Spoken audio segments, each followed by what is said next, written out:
Sundan po natin ang huling kabanata ng pag-iibigan ni Trina and Drew, My Lovely Bride.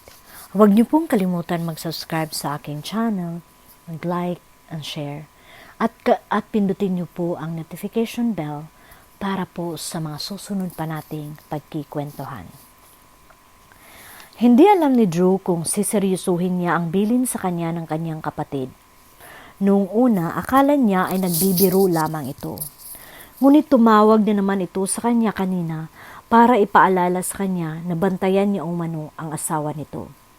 Ayon dito, malakas ang kutob nito na makikipagkita ito sa dating girlfriend, kaya raw ito naunang umuwi sa Pilipinas. 2 taon ng kasal ang mga ito. Bago tumulak ang mga ito sa Amerika, batid niyang tunay na mahal nito ang kapatid niya. Sobra kasi ang pagkasilosa ni Margaret kaya hindi katakatakang maisip nitong nais balikan ng asawa nito ang dating katipan. Isama na rin siguro na medyo nai-insecure ito dahil hindi pa ito pwedeng magkaanak dahil delikado rito ang magbuntis. Kung anuman ang rason ng pangamba nito at kung sakaling ang totoo ang kutob nito, paano naman niya iyon malalaman? He just could not spy on his brother-in-law. He got better things to do. And beside, it would be awkward and uncomfortable for him to do that. Isa pa, sa kapatid na rin niya mismo nang galing na trabaho ang dahilan kung bakit uuwi sa Pilipinas ang asawa nito. So why on earth would his brother-in-law meet his former girlfriend? Minabuti niyang hayaan na lamang niya ang mga ito. Relationship should be based on trust and her sister must learn to work on that. Napailing siya habang nagmamaneho. Mabuti na lang at hindi nila problema ni Trina ang bagay na iyon.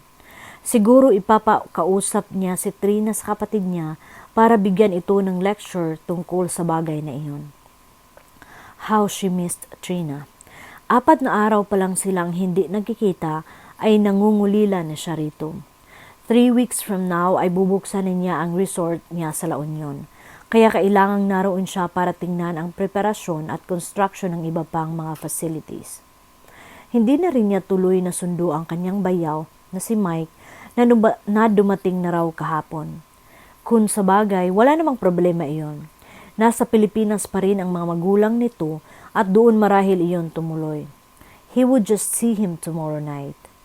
Ngayong gabi, si Trina muna ang pupuntahan niya. He smiled at the thought of her. He really was in love. Maswerte siya at hindi nito binigo ang kanyang pag-ibig.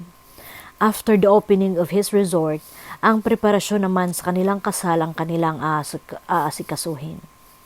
Ayaw na niyang patagalin pa iyon. Gusto na niyang gumising araw-araw na si Trina ang una niyang masisilayan. Pinindot niya ang fast dial ng numero ng cellphone nito. Ilang saglit lang ay narinig na niya ang boses nito. Parang musika sa kanyang pandinig ang malambing na tinig nito. Hey sweet, nasa expressway na ako. Hintayin mo ako riyan sa opisina at susunduin kita. We'll have dinner. Pasensya ka na sweet. Wala ako sa opisina ngayon. I'm on my way to meet with a client. Isinama ako ni Barry. I do hope you understand. Ganun ba? But I miss you. Could we just meet afterwards? Tumahimik ito, tila nag-iisip. I'm not sure. Baka kasi late na matapos ang meeting namin. Ganito na lang. I'll just call you up when the meeting is over. Saka na lang natin pag-usapan kung saan tayo magkikita. Is that okay with you? Well, that sounds reasonable. I'll see you then. Sure, I'll try. Pagkasabi nito niyon ay nag-hang up na agad ito. She did not even say I love you or take care. Ipinagkibit balikat na lamang niya iyon. Siguro ay nagmamadali lamang ito. Now, where would he go while waiting for her call? It was only 6 in the evening. Matagal pa bago sila magkita ni Trina. Naisip niyang kumain na lang muna bago tumuloy sa hotel. He was in the mood for something Japanese. Ilang oras pa siyang nagmaneho bago niya narating ang Japanese restaurant na nasa kahabaan ng Arnaiz Avenue. He was asked by the waiter if he had a reservation. He said none. Mabuti na lang at hindi pa gaano karami ang parokyano na naroroon. He placed his order and then went to the comfort room. Pabalik na siya sa kanyang mesa nang tila marinig niya ang boses ni Trina. Sinundan niya ang pinanggalingan ng boses nito. It came from one of those isolated booths. Naisip niya hindi naman siguro masama kung batiin niya ito sandali at ipalaam dito na naroon din siya. Dahan-dahan niyang sinilip kung si Trina nga iyon. He was right, it was Trina. Seryoso ang mukha nito habang nagsasalita. Maayos din natin ang lahat ng ito, anito sa lalaking kausap nito. She was even holding his hand. Nakaramdam siya ng matinding pangamba na may kasamang hinampo sa nakita. Sino kayang lalaking kausap nito at kailangan pa nitong hawakan ang kamay nito? At ano ang tinutukoy nitong maayos din ang lahat sa mga ito? It was not a business meeting that he was sure of. He could not get a clear view of the man she was talking to. Gusto sana niyang ipaalam sa mga ito na naroroon siya nang marinig niyang magsalita ang lalaking kasama nito. Napalingon ito ng bahagya sa direksyon niya. Bigla siyang natigilan nang mapagtanto niya kung sino ang katagpo ni Trina sa lugar na iyon. Hindi siya maaring magkamali. It was Mike, his brother-in-law, his sister's husband. Halos paliparin ni Trina ang kanyang sasakyan para makarating agad sa hotel. Napakagaan ang kanyang pakiramdam ng mga oras na iyon. It was like she was floating on air. Gone were those emotional baggages she was carrying for more than 2 years. Katatapos lang nilang mag-usap ni Mike. Noong umpisa ay nagdadalawang isip siya kung sisiputin niya ito sa kanilang usapan. Wala na rin naman silang dapat pag-usapan ito. Hindi ba at tapos na ang lahat sa kanila? Mahigit 2 taon na ang nakakaraan. He had moved on. She had moved on. Iyon ang sinabi niya kay Mike nang tumawag ito sa kanya noong isang gabi. But he literally begged to meet him. Ramdam niya ang desperasyon sa boses nito nang magkausap sila. She could have said no to him. But for old time's sake, she didn't. Marahil ay dahil nais niyang makita uli ito. Iyon ay para mapatunayan niya sa sariling wala na siyang nadarama para dito at handa na niyang patawarin ito. It was the last step she must make before she could finally move on and marry Drew. So she decided to meet with Mike. They talked about lot of things. Pagkatapos ng kamustahan, dumiretso na ito sa talagang pakay nito sa kanya. He asked for her forgiveness for leaving her just like that. Pakiramdam daw nito, kaya raw hindi umano kumpleto ang kasiyahan nito ay dahil binabagabag pa ito ng konsensya nito. Inamin niya ritong talagang nasaktan siya sa pagkawala nito. Pero sinabi niyang tanggap na niyang nangyari sa kanilang dalawa. At nakuha na rin niyang patawarin ito. She even told him she was now engaged to be married to a wonderful man. He smiled at her and told her that her would-be husband was a lucky guy.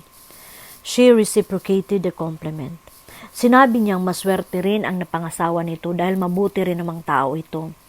It was like the old days. Minus the passion, they said their goodbyes. They parted as friends. She had never felt so free and rejuvenated after that talk with Mike. And she wanted to share her happiness with Drew. Kahit na sinabi pa nitong bukas na lang sila magkita dahil pareho na raw silang pagod. Porsigido pa rin siyang puntahan ito. She wanted to be with him at that moment more than anything else. She did not feel she need to tell him that she had been out with Mike. Hindi na importante iyon. Ilang minuto na ring hawak ni Drew ang bote ng beer, pero hindi pa rin niya maubos ang laman yon. He wasn't feeling like himself that night. Naguguluhan siya. Hindi siya makapag-isip ng malinaw. Hindi rin niya alam kung ano ang kanyang iisipin pagkatapos niyang makita si Trina nakausap si Mike. Fate had just had a good practical joke on the four of them. Siguro kung may bibig lang ang tadhana, humahagalpak na sa tawa iyon ng mga sandaling iyon.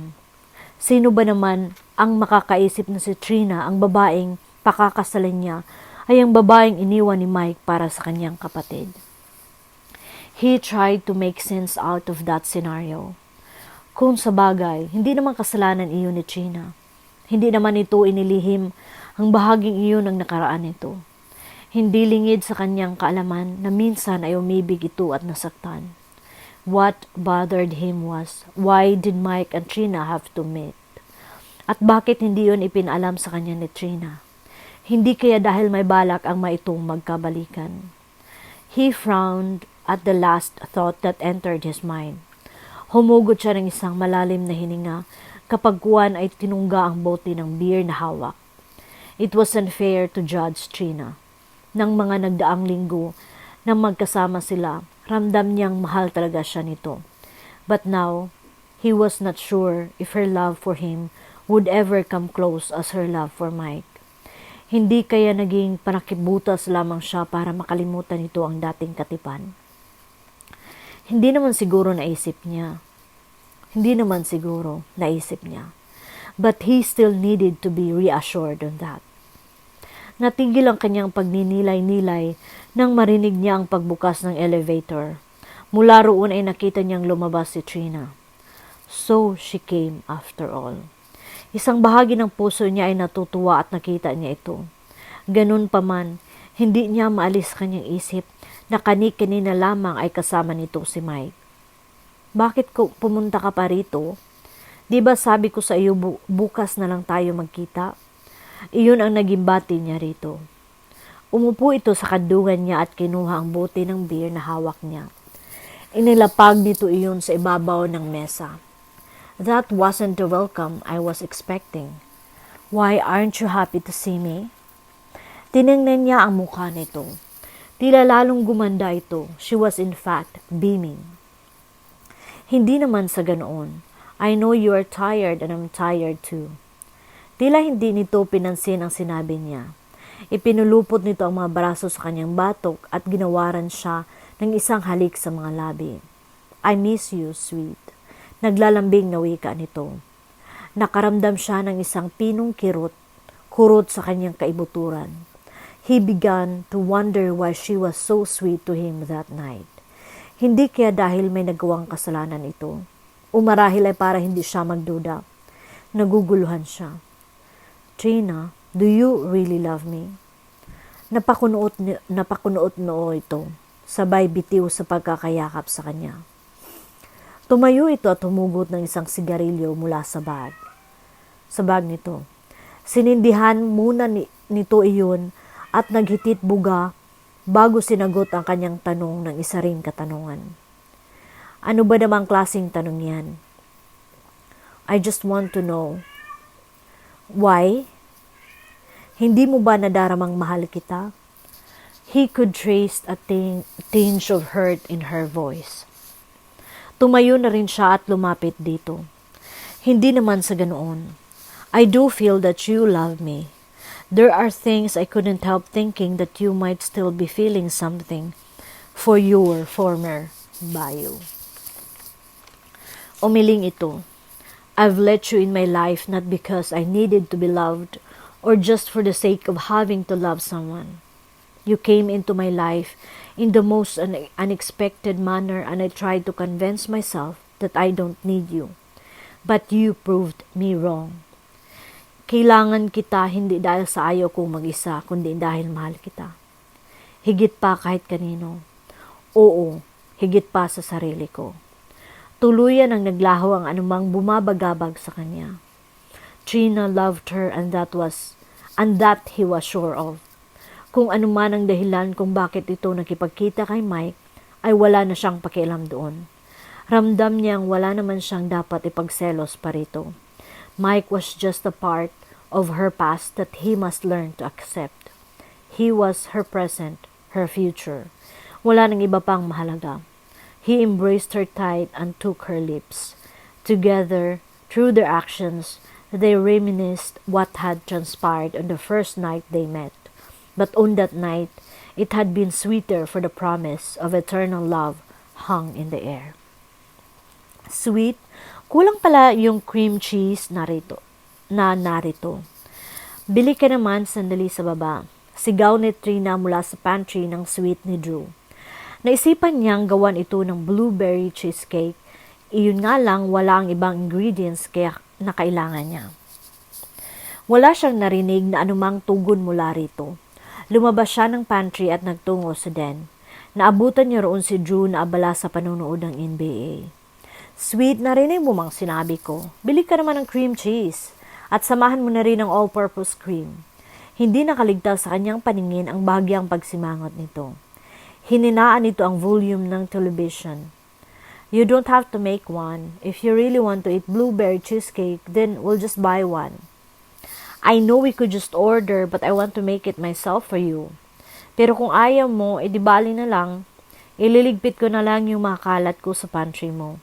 Nagtatampong wika niya. Nainis na bumalik siya sa pantry at nag-umpisang iligpit ang kinuha niyang Pyrex tray, measuring cups at iba pang mga gamit na pambake. Ramdam niya na sumunod ito sa kanya. Ilang saglit lang ay nasa likuran na niya ito at nakapulupot na ang mga braso nito sa kanyang mga balikat. Ikaw naman nagtampo agad. Okay, I'll just go downstairs to buy what you need. Anito. Sabay gawad ng halik sa kanyang pisngi para magpaalam. Napangiti siya. Sadyang hindi siya matitiis nito. Dalian mo ha. Pahabol niya rito habang kinukuha nito ang wallet nito. Oo naman, anito. Habang hinihintay na makabalik si Drew, siya naman ang nanood ng TV. Inilipat niya iyon sa ibang channel para makapanood ng local showbiz news. Minsan kasi ay nakakakuha rin siya ng ideya mula sa panonood niyon. Maya-maya ay narinig niya ang pagbukas ng elevator. Ang bilis mo naman, aniya. Tumayo siya para salubungin si Drew. Ngunit laking gulat niya nang hindi si Drew ang kanyang nakita. Standing in front of her was Mike and his wife. Tiningnan siya ng matalim ng asawa ni Mike. So, totoo pala ang sinabi ni Mike na kayo na pala ng kuya ko ngayon. She said scornfully. Kuya mo? Nagtatakang tanong niya rito. Don't tell me hindi mo alam na kapatid ko si Drew? Ubod ng taray na pahayag nito. The idea that Mike's wife was Drew's sister took time to sink in her thoughts. Alam niyang may half-sister si Drew na Margaret ang pangalan. Pero hindi niya akalain ito rin ang Margaret na pinakasalan ni Mike. It was absurd, yet it was the truth. Margaret took advantage of her silence and continued to throw sarcastic remarks at her. Nakakatawa no. I did tell him to keep an eye on Mike and you. Baka kasi may ginagawa na kayong milagro ng asawa ko. But I was relieved to find out na wala pa. Ang hindi ko lang maintindihan ay kung bakit kailangang makipagrelasyon pa siya sa iyo. Kung sa bagay, hindi naman kita masisisi. You could have probably said yes to any man who went your way and my brother is no exception. Halos hindi niya makayang tanggapin ang katotohanang isiniwalat nito. Hindi niya sukat akalain ang taong minahal niya ay may lihim palang motibo sa pakikipagrelasyon sa kanya. And to think, naniwala pa siya sa lahat ng pinagsasabi nito dahil akala niya ay mahal nga siya nito. Mas malaki palang manluloko ito kaysa kay Mike. Marge, stop it. You don't know the whole story. Sita ni Mike sa asawa nito. I don't know the whole story? Bakit ba ako ang pinagsasabihan mo? Itong ex mo ang dapat mong pagsabihan. Ang akala niya siguro, kaya kanyang kunin sa akin at ang kapatid ko. Well, sorry na lang siya at hindi ganoon ang mangyayari. Not while I'm around. Ang akala nito ay naagaw niya ang asawa nito. Napakababa naman ang tingin nito sa kanya. But she understood her situation. Nabanggit sa kanya ni Mike na hanggang ngayon ay nakakaramdam pa rin ito ng insecurity sa relasyon nito sa asawa. But for Drew to play on her feelings that she couldn't take. The last straw had been drawn. Kung akala ng mga ito na makakaya siya ng mga ito, nagkakamali ang mga ito. Alam niya kung ano ang gustong mangyari ng dalawang magkapatid. Ang makitang talunan siya. She was hurt all right, but she would not let it show. Her self-esteem was all that remained with her. Nagkakamali ka. Hindi ko kailanman ipinagpipilitan ang sarili ko sa asawa mo at sa kapatid mo. Sila ang lumapit sa akin. Wala kang karapatan, sigaw-sigawan ako. Kung may taong dapat magalit dito, ako yon. Wala akong kasalanan sa inyo, lalo na sa iyo babae ka. Kayong tatlo ang may kasalanan sa akin, kayong tatlo. Magsasalita pa sana si Margaret pero pinigilan ito ni Mike. Sa pagkakataong iyon, nakinig na ito sa asawa. Tumahimik na rin ito nang makitang galit na ang mukha ni Mike. Kinuha niya ang kanyang bag sa ibabaw ng sofa at tinungo ang elevator. Ngunit humarang si Mike sa daraanan niya. Napatigil siya. Trina, it's not what you think. Walang kasalanan si Drew dito, anito. Inaasahan na niyang ipagtatanggol nito ang bayaw nito. I'll be the judge of that. Just tell me straight, Mike. Alam ba niya na minsan ay naging tayong dalawa? Tumango ito bilang pagsang-ayon. Hindi na siya nagsalita pa. Kung totoo talaga ang intensyon ni Drew sa kanya, dapat ay sinabi na nito na may kaugnayan ito sa babaeng naging asawa ng dating nobyo niya. She wouldn't take that against him if he was honest with her. Napagtagni-tagni niya ang mga pangyayari. Drew was not really serious with her. Maybe he was after her for the sake of keeping an eye on her. And at the same time, he made her make his bed warmer. Wala na siyang dahilan para magtagal kahit na 1 segundo sa lugar na iyon. Marahil ay ganoon din ang naisip ni Mike, kaya tumabi na ito at pinadaan siya. Walang sali-salitang tinungo niya ang elevator. Malapit na siya roon nang biglang bumukas ang pinto niyon. Mula roon ay lumabas si Drew na nakangiti pa. San ka pupunta? Nagtatakang tanong nito nang makita itong dala na niya ang kanyang bag. Hindi niya sinagot ang tanong nito. Nalaman lang nito ang dahilan ng kanyang pag-alis nang makita nito sina Mike at Margaret sa loob ng suite nito. Margaret, bulalas ni Drew. Bumaling ito sa kanya.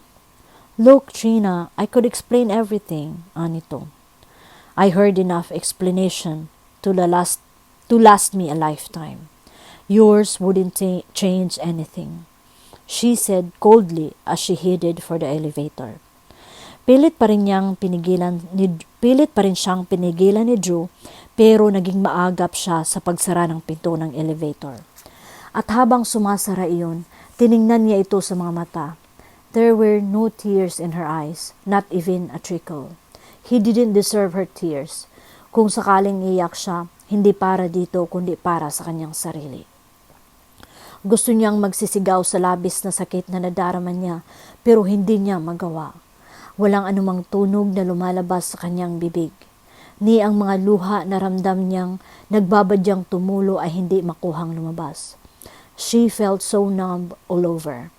Just when she thought she would finally have her happy ending, it was the time she had her wake-up call. She had only been dreaming and her dream had finally ceased. Si Mike, si Margaret at si Drew. Ang mga ito ay mga tauhan lamang na dapat niyang ilagay sa limot.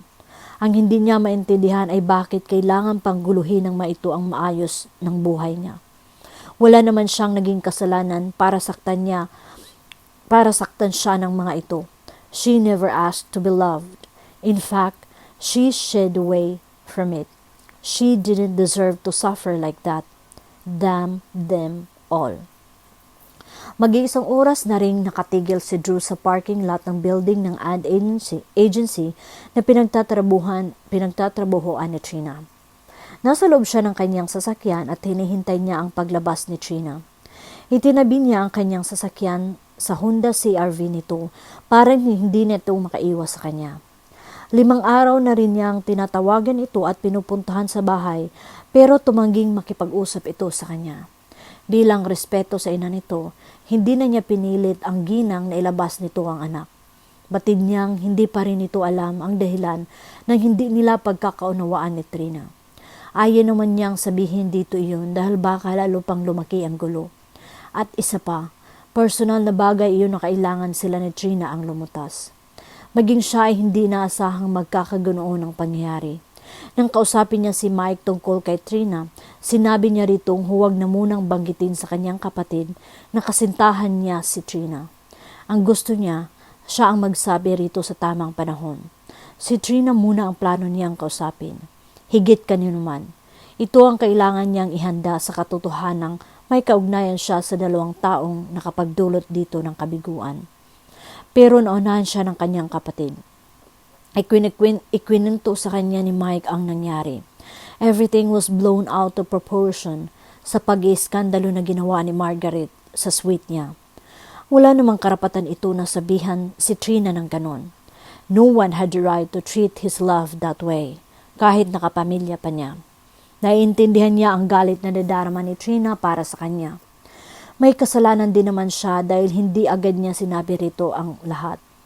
Ngunit maliban doon, wala na siyang iba pang kasalanan at iyon ang nais niyang pag-usapan nilang dalawa. Pumatak na ang 5:30 ng hapon at mabilis nang nauubos ang sasakyan na nakaparada sa parking lot. Mag-aalas-6 na nang makita niya ang kanyang pakay. Hinintay niyang makalapit ito sa sasakyan nito bago siya lumabas ng kanyang kotse. Trina, tawag niya. Sabi na nga ba at kotse mo yan eh. What are you doing here? Anito nang hindi tumitingin sa kanya. Sa loob ng bag nito, nakatuon ang atensyon nito. Tila may hinahanap ito roon. I want us to talk, sagot niya. Sorry, may pupuntahan ako ngayon. Saka na lang tayo mag-usap.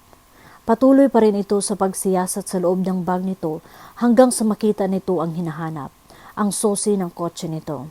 Pinindot nito iyon, akmang bubuksan nito ang pinto ng sasakyan, ngunit agad na pinigilan niya ito. We need to talk. She looked at him with a blank expression on her face. Ikaw ang may kailangan sa akin kaya ikaw ang mag-adjust. What's the matter with you? Bakit ayaw mong ayusin natin ang problema nating dalawa? As far as I'm concerned, wala na tayong dapat pang problemahin. Thanks to your so wonderful sister, malinaw na ang lahat sa akin. Now, if you'll excuse me, I've got an appointment too. Trina, hindi totoo ang mga pinagsasabi ni Margaret sa'yo. Remember the time she called up when you were in my pad? That was the only time she told me to watch over Mike. Na hindi ko nga alam na ikaw ang girlfriend ni Mike na tinutukoy niya. I only found that out when I saw you and Mike together in a Japanese restaurant. So nakita mo pala kaming dalawa. Kaya ba kung ano-ano ang pinagtatanong mo sa akin nung gabing iyon? Tumango ito. I admit, natakot ako na baka may pagtingin ka pa rin sa kanya. Pero napagtanto kong wala pala. I'm sorry if I didn't tell you about it right away. I was just waiting for the perfect timing. I do hope this wouldn't change anything between us. Labas sina Marge at Mike sa ating dalawa. Hindi ito kumibo. Hindi niya mawari kung ano ang nasa isip nito. Wala siyang mabanaag na anumang emosyon sa mukha nito at iyon ang kanyang pinangangambahan. He prepared himself for her anger, not in her indifference. Trina, are you okay? I mean, we would still push through with our plans. Look, Drew, I do appreciate you told me about this. At least, malinaw na ang lahat sa akin, but I've already made up my mind. I cannot marry you. Why? Akala ko ba ay malinaw na sa iyo ang nangyari? I realized something these past 2 days. I think I'm better off alone. You know, unattached. You do understand what I'm trying to say. Are you saying that hindi na niya kayang tapusin ang kanyang nais sabihin? Yes, Drew. It's all over between us. Don't you love me anymore? It's a fact that I did love you. Aminado naman ako sa bagay na iyon. But right now, I really don't know. Sa isang bagay lang ako sigurado. I want you out of my life.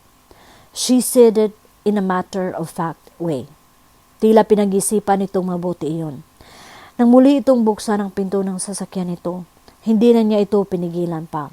Sumakay na ito at pinaandar ang makina. Nanatili siyang nakatayo habang pinagmamasdan ang papalayong sasakyan nito. I want you out of my life. The sound of her voice still echoed in his mind. What was he going to do now? How could he cut himself out of her life if all he ever wanted was to be part of it in each day that would come? She was asking something from him that he couldn't do. Trins, someone's here to see you. Inaiangat niya ang kanyang ulo mula sa binabasa nang marinig niya ang pahayag na iyon ni Troy. Sino? Hindi na niya natapos ang sasabihin dahil nakita niya ang taong tinutukoy ni Troy. It was Margaret. O sige, iwan na kita, bye, Trins, malanding wika ni Troy.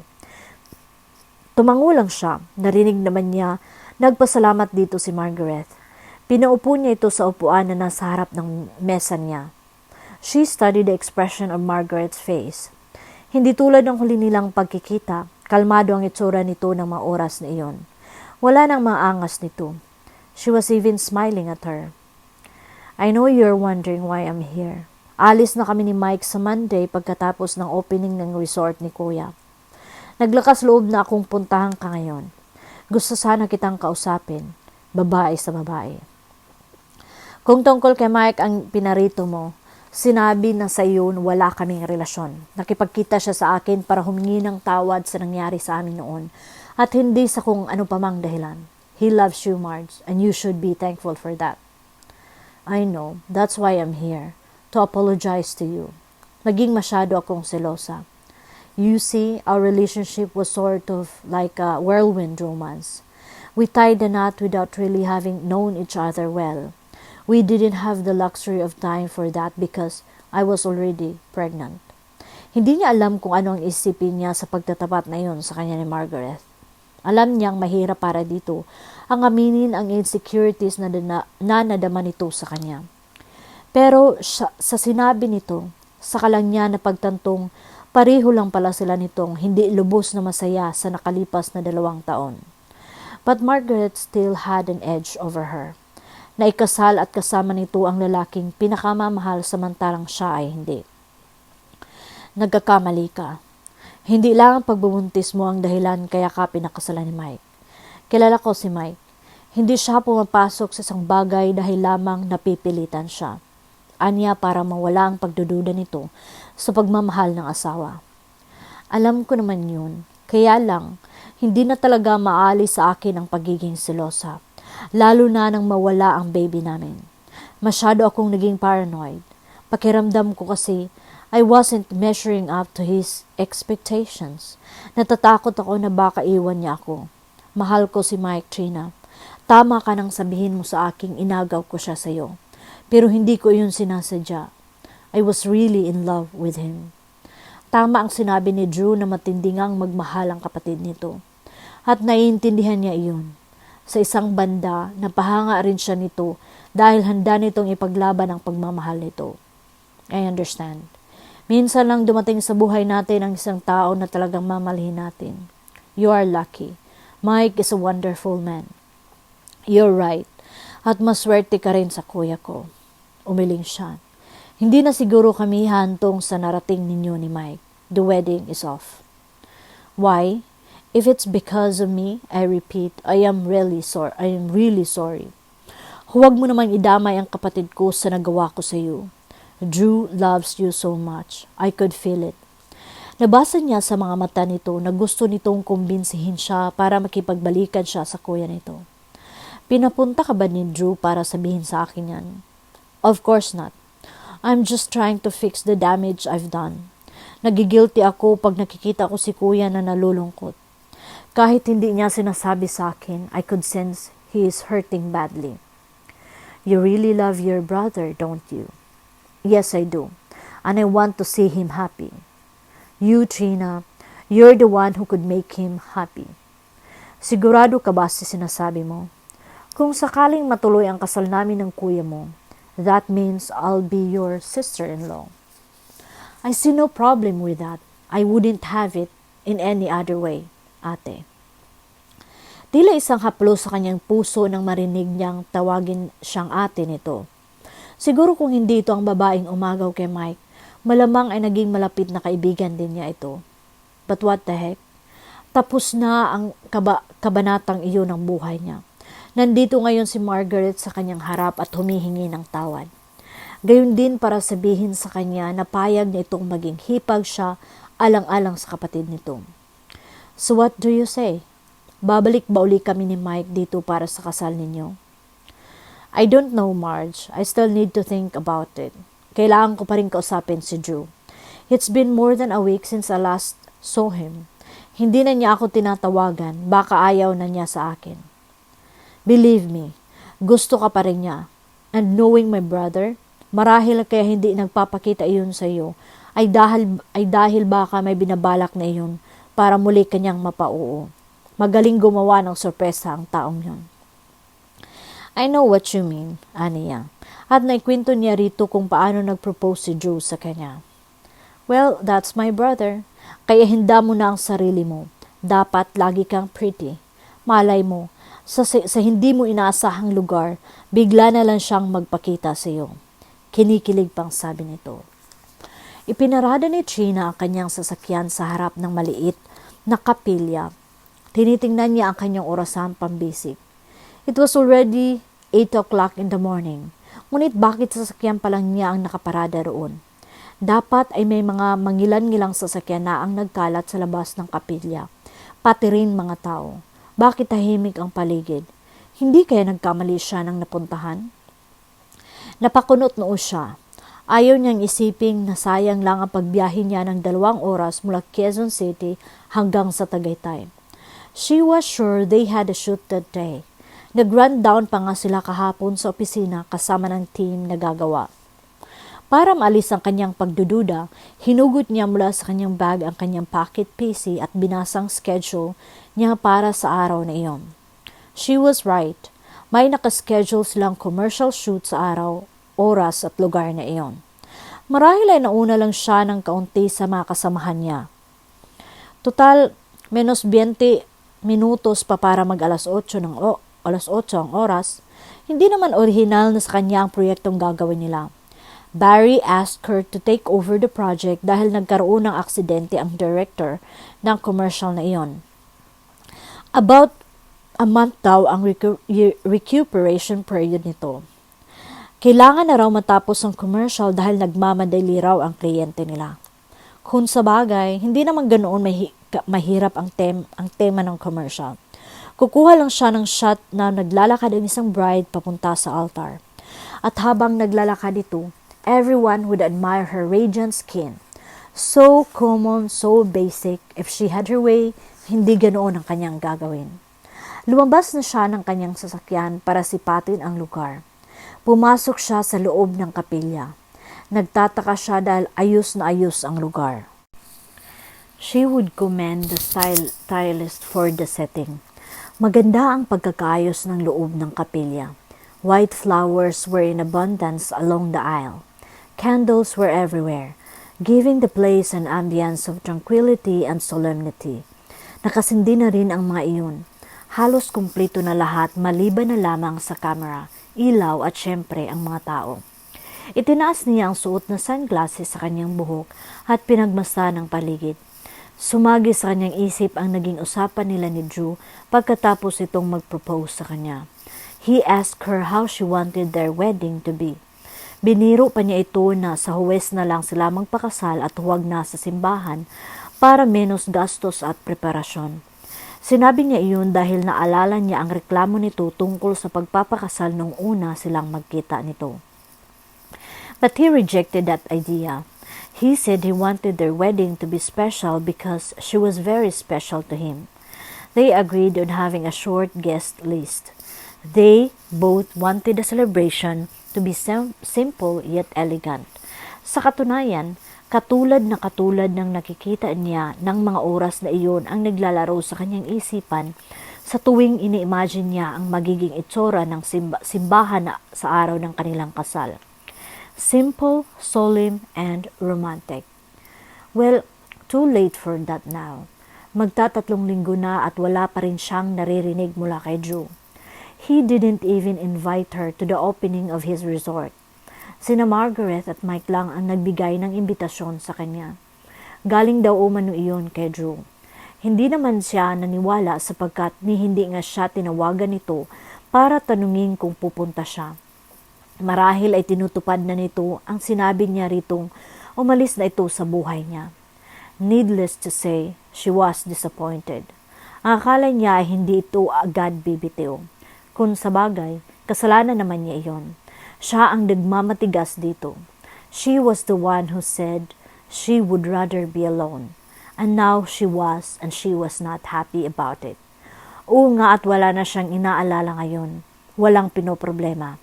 She had all the time in the world to do what she wanted. But she felt more lonely. Because the truth was, all she ever wanted was to be with Drew again. How she would die to be in his arms again and feel the warmth of his love. But she had already crossed the line. She just couldn't march in his path and tell him she wanted him back. Paano kung tanggihan siya nito? Hindi niya yata makakaya iyon. She wanted all her memories of him to be beautiful. She closed her eyes and imagined that this was her wedding day. Her family and friends were there, even Mike and Margaret. And Drew, the faceless man in her baffling dreams, was waiting for her before the altar. Slowly, she walked on the red carpet with that envision in her mind. She finally had her walk down the aisle. Even though it was just make-believe. Nang sumapit na siya sa harap ng altar, hindi niya mapigilang maiyak. She had her chance of a happy ending but she let it pass. Bagsak ang mga balikat na lumod siya sa unang pew at umusal siya ng isang taimtim na panalangin. She was crying as she prayed fervently for another chance with Drew. Maya-maya ay naramdaman niyang may isang kamay na pumatong sa kanyang balikat. Lumingon siya at nakita niya si Drew. She closed her eyes again, thinking she was only dreaming. But when she opened her eyes again, he was really there, smiling down at her. Tumayo siya para harapin ito. Anong ginagawa mo rito? She asked in between her sobs. I'm sorry to see my bride. I'm here to see my bride. Your bride? Yes, my beautiful bride-to-be. Ako bang tinutukoy mo? I see no one here, so it must be you. Pwede ba, Drew, huwag mo na akong lukuhin. Hindi ka pa ba naawa sa kalagayan ko? Aniya sabay taliko dito. Bakit ka ba kasi umiiyak? Wala lang. Wala lang. Parang ang hirap yatang paniwalaan nun. Si Katrina Campos ang babaeng mas matigas pa sa bato. Iyak na lamang ng walang dahilan. Humarap siya rito. Hinayaan na niyang makita nito ang mga luha sa mga mata niya. At anong gusto mong sabihin ko? Na ikaw ang dahilan kung bakit ako umiiyak? Okay, if that's what you want, fine. Oo, inaamin kong ikaw ang dahilan kung bakit ako nagkakagay nito. Masaya ka na. Seeing you cry wouldn't make me happy, man. Then what would make you happy? You. I've said before and now I'm saying it again. I love you, Trina. And there's nothing more in this world that I would want than to have you as my wife. Would you like that too? Gumuhit sa mga labi niya ang isang ngiti. So the offer still stands? The offer still stands. It has a lifetime guarantee. So will you accept it? Again? Napayakap siya rito sa labis na kagalakan. Does that mean yes? Bumiti siya rito para kumpirmahin iyon. Yes, and this time, please promise me you'll never let go. Kahit na ano pa ang mangyari o sabihin ko. I never did let go. I've already got my mind fixed on you. I just wanted to give you time so that you'll realize that too. And she was thankful she did. Humarap siya sa altar at nag-sign of the cross. She thanked God for giving her a second chance. and most of all, for giving her Drew. Drew was a gift which deserved to be cherished and taken care of. She would never ever let him go again. Tell me, was this part of your plan? Aniya ng mapagtantong set-up lamang ang umano ay commercial shoot. Yes, medyo mahirap dahil kailangan ko pang kausapin ang boss mo. Pero game naman siya. Mabuti raw iyon para matapos na ang pagiging depressed mo. Talagang tapos na. Pagkasabi niyon ay muli siyang yumakap dito. 3 months later, Trina keenly eyed the interior of the chapel. It was exactly the way she pictured her wedding to be. White flowers and scented candles lavishly decorated the side of the aisle where she would walk any minute now. Then she heard the sound of the pipe organ below in the air. Organ below in the air. The wedding march began. After the entourage, it was finally her turn. After years of waiting, she was finally walking down the aisle. This time, it was for real. As real as the man who was waiting for her in front of the door. Wakas. Maraming salamat po. Huwag niyo pong kalimutan mag-subscribe at marami pa po tayong pagkikwentuhan. Bye!